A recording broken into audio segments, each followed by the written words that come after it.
I'm Ben Silverio. And I'm Ansel Birch, your host in post. And it's time to party. This episode was recorded on October 18th, 2021. We are not doctors. We don't give medical advice. Please drink responsibly. Sometimes I'm a DJ. It's just, I mean, not really, but just. Me too. I actually am a little bit.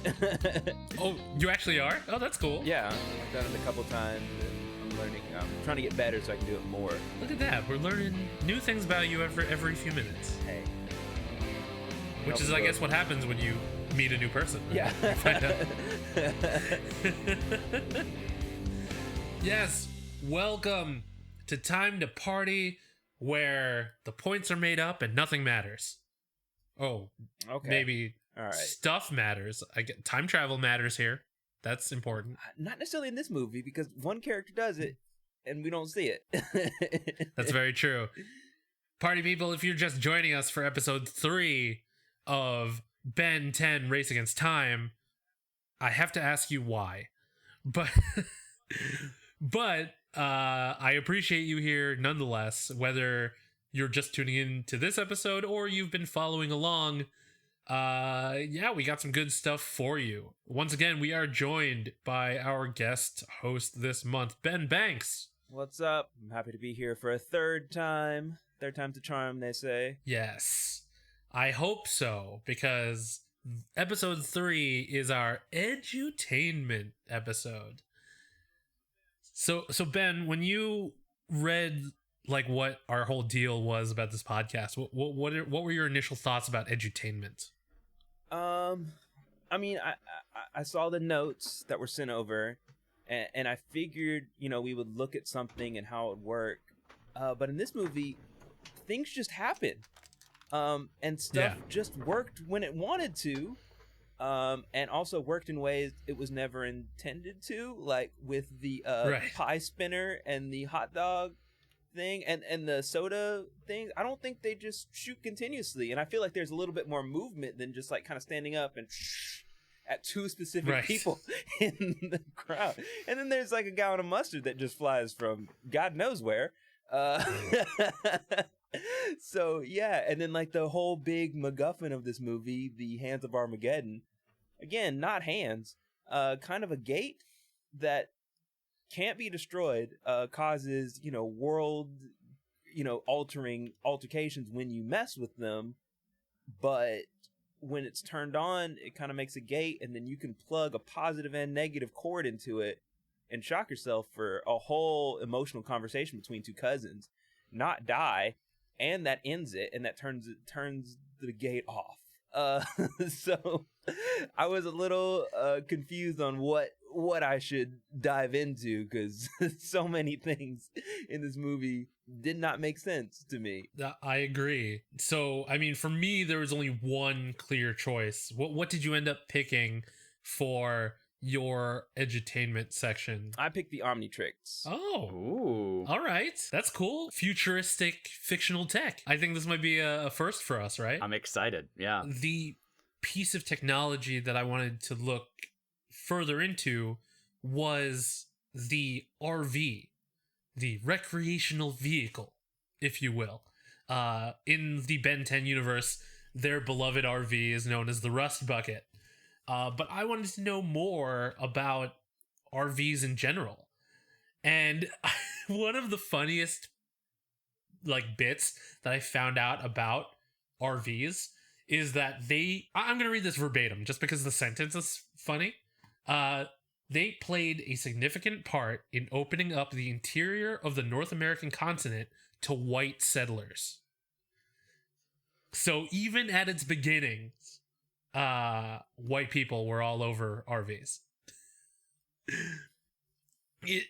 It's just so going back to the very beginning, the early ancestors of RVs were the horse-drawn covered wagons. So around 1745, they were very integral in, the settlement of the country, the settlement of we all North played America. Oregon Trail. You know? It's true. Dysentery and all that. But In 1915, I wasn't aware that the time from horse-drawn covered wagon to RV was that vast. The first motor home was built in 1915, and it was built from a 3-ton Packard truck, could sleep 11 people, and was 28 feet long. Wow. Yeah, huge. It was a giant thing. Like, it was like a little cabin with wheels. By the 1920s, RVs were like fully it in the US, you know, for camping across the country. They've evolved so much from the 3-ton, 28 feet long thing, you know, like, well, when I first thought of an RV, I thought of Frasier, where Niles, Frasier, Daphne, and Martin, and Eddie, take the Road Warrior. Oh, yeah. Because Martin has his vanity plates, and they couldn't tell what they said. But, yeah, there's a very rich history of RVs in America. And, fun fact, in America, around 85% of RVs are manufactured in Indiana. Specifically Elkhart County, which calls itself the RV capital of the world. Which I guess it would be. I can't imagine too many other places are like competing for that. It's true. Yeah, and if I'm not mistaken, that's around the area where there's the RV Hall of Fame. Because I've driven from Chicago to Philadelphia a number of times. And going along that drive, you can see from the highway the RV Hall of Fame. And I'm just like, I never see any cars there. Like, there's... Because they're all in RVs. It's probably closed because of... Yeah, they're all in RVs. That's probably it. That's why you don't see any cars. They're all main hiding in method of RVs. travel is RV. Yeah, you have to be one to get up in there. Oh, so they probably wouldn't welcome me in if I pulled off the highway real quick. No. Be like, no, turn around. You're in the wrong kind of car. We don't take too kindly to your kind. Your mid-sized sedans here. I did a quick Google while you were talking, and the first cars were released in like round about 1885. So it means that it took about 30 years to go from this is a cool idea to let's put as many humans as possible in one as we can.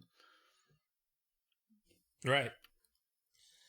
Because I think they were tired of it after the wagons, where they were just like, oh no, we don't want to travel like this again. But, you know, now RVs have bathrooms and beds and... My great aunt and uncle converted a Greyhound bus into an RV back in the like late 90s. Oh man. And that thing was tricked out. Yeah, they had like, oh yeah, bathroom, shower, like kitchen, bedroom, the whole deal. And it was a Greyhound, so there was just loads of space in there. But even so, everything like folded out as something else, and it was all very like origami furniture. But yeah, man, that lifestyle, it's a very real thing. People get really into it. It's true. And it's even gotten more compact because like people are transitioning from RVs to just vans. Like they're tricking out vans to have like a kitchen table and a refrigerator and shit. Just do you think traveling that around. technology is part of the like tiny home movement? Oh, that's probably what's going on. That's really interesting. Well, what do you think about that, Ansel? Do you like a tiny home? I like the idea of a tiny home. I don't feel like I would fit in a tiny home particularly well. I'm a bibliophile. I need like a lot of books around, and I don't feel like that suits the tiny home lifestyle. It's true. So, but beyond that, yeah, I mean, it seems like a really cool idea. I don't think I could be a minimalist like that. I think I saw you like look off camera to your wall of Funko Pops as you thought about that. That's not even all of them. That's just some of them. It's hard to be a collector and a tiny home owner. Right. Unless you collect like gum. Big big balls of gum. Yeah, big to hit your principal with. But yeah, when I said a shallow dive, I really meant shallow dive. So I was just curious about like early RVs, you know, and they just continuously from that first one back in 1915, they just continuously evolved over the years. And, you know, you got those like silver streamline motorhomes, those multiple story motorhomes. A motorhome that pops into my mind is the one that Pete from a Goofy movie uses, that just like mows down part of a forest that has a bowling alley on the top. Oh, that's such a good movie. Oh, such a good movie. But yeah, RVs are very much a thing in America, and I don't think they're going anywhere. Well, all right. Ben Banks. What's up? Tell us about the Omnitrix. Yes. The Omnitrix is really cool. I remember... Keep in mind how low the bar is here. It's true. I remember, because like growing up as a Ben and hearing the show called Ben 10, and I wasn't 10, I was a little bit older, but I was Ben and I was 10 at one point. So I always thought Ben 10 was super cool, and the Omnitrix is just a cool piece of technology. And one thing I do like about it is like because as we talked about, there's like 5 different series. It like levels up, which is really cool, because when he first gets it, it's kind of like a Green Lantern type situation. I remember in like the first episode, he and Grandpa and Gwen hanging out in the Rustbucket. They're on vacation. It's kind of like a Goofy movie. He wants to spend time with his his grandkids, so he drags them out across the U.S. They're chilling in the Rustbucket, and then like this meteor comes down, and they're like Grandpa, it's revealed later that he's a plumber, but he's kind of like, kids, stay back, I'm gonna try to investigate. But Ben, the little snot-nosed brat he is like, whoa, that's so cool, and then like runs up, and then it just like latches onto his wrist. And the original stipulations is you get 10 aliens, and you can be one for 10 minutes, and then it needs like a recharge period. And pretty much the first few episodes, he gets to be like, the recharge period is like an entire episode, so like 30 minutes. So we get like one transformation per episode, and then later on, some aliens look at it, and he kind of gets control of his powers, and he can do like 2 an episode, and that's pretty cool. And then as the show goes on, he unlocks like more aliens, and then he can be up for longer, and then he can, some of them I remember in like Alien Force, and there's another show after Alien Force, which is really cool.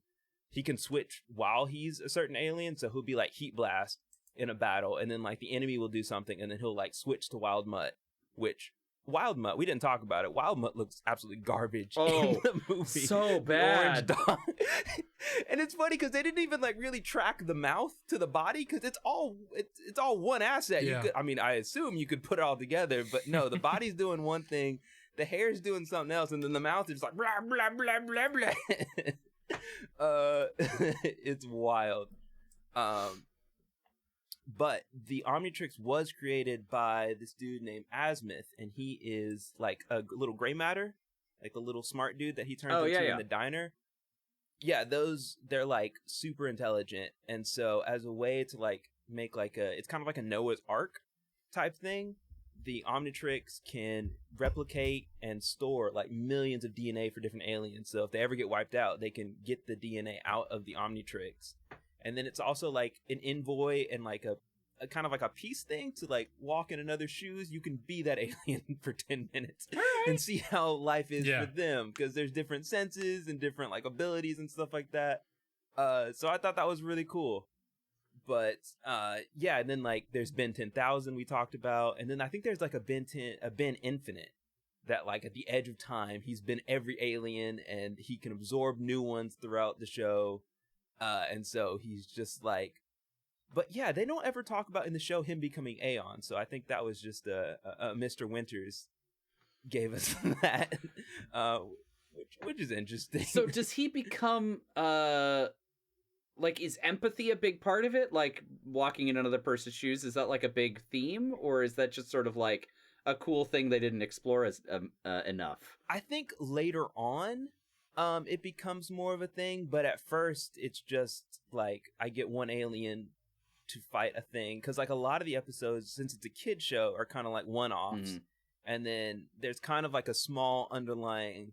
There's an enemy called Vilgax that wants the Omnitrix because it's supposed to be like the ultimate like peace thing. Like you be another alien, you can experience what they experience. It's like an arc for different, but everyone sees it as a weapon because it's kind of hard not to. Just immediately like, I can exploit that. Like it's such a short jump of logic to be like, I get limitless power for peace, but also I can get it for power.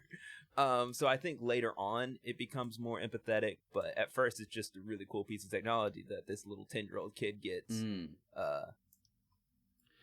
But different characters have worn it. Grandpa Max and Gwen have worn it at one point, and Kevin 11 wears one for a little bit, and then he actually gets his own briefly later on in the show. So it's been jumping around.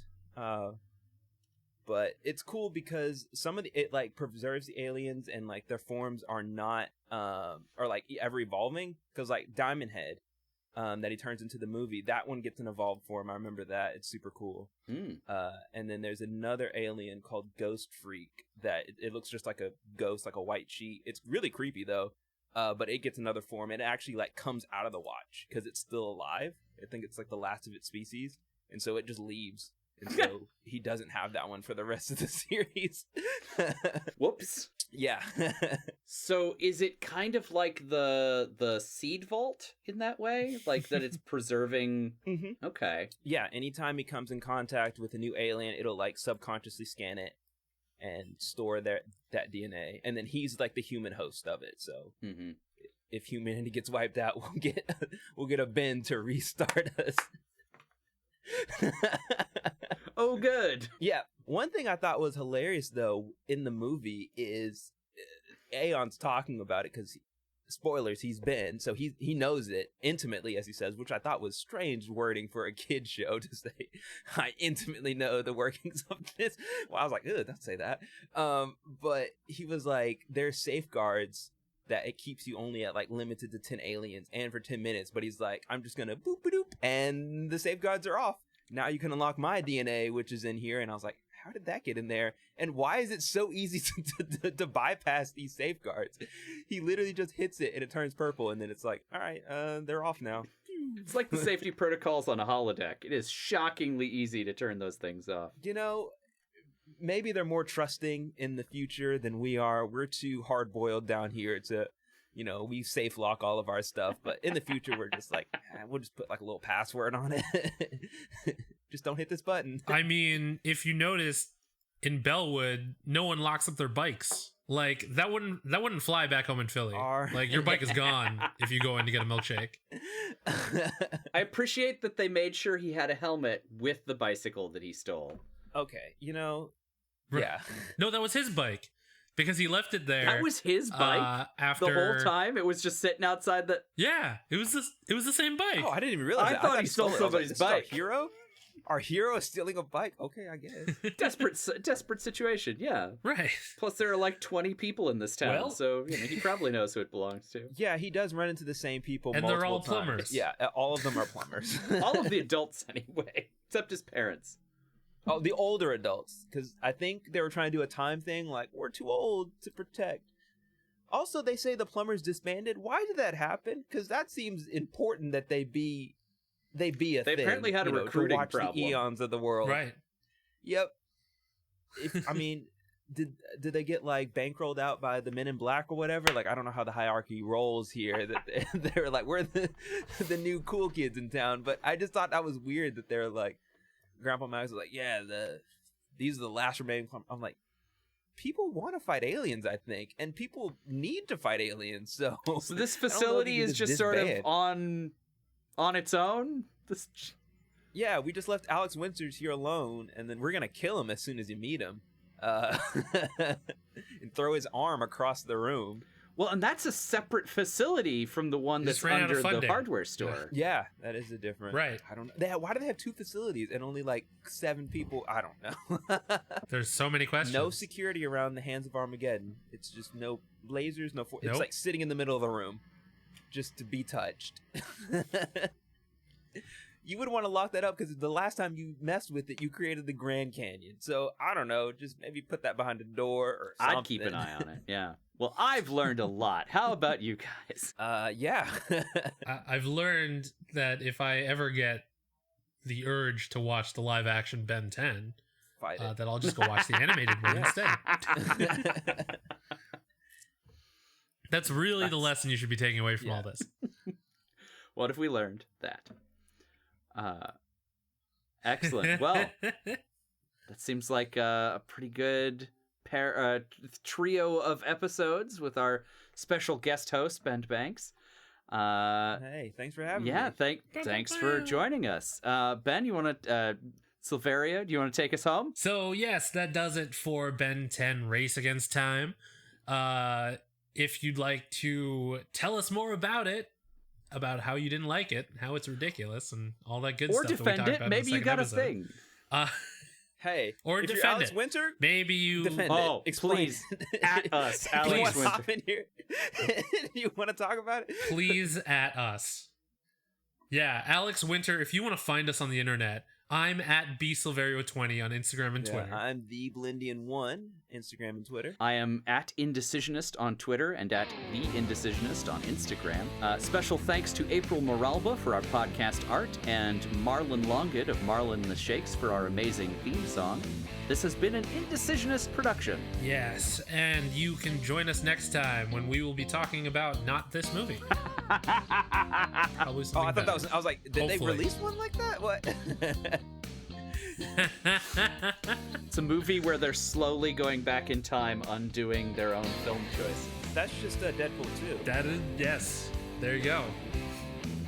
Until then, party people, be excellent to each other. And party on, dudes. I don't know why I was playing the bass.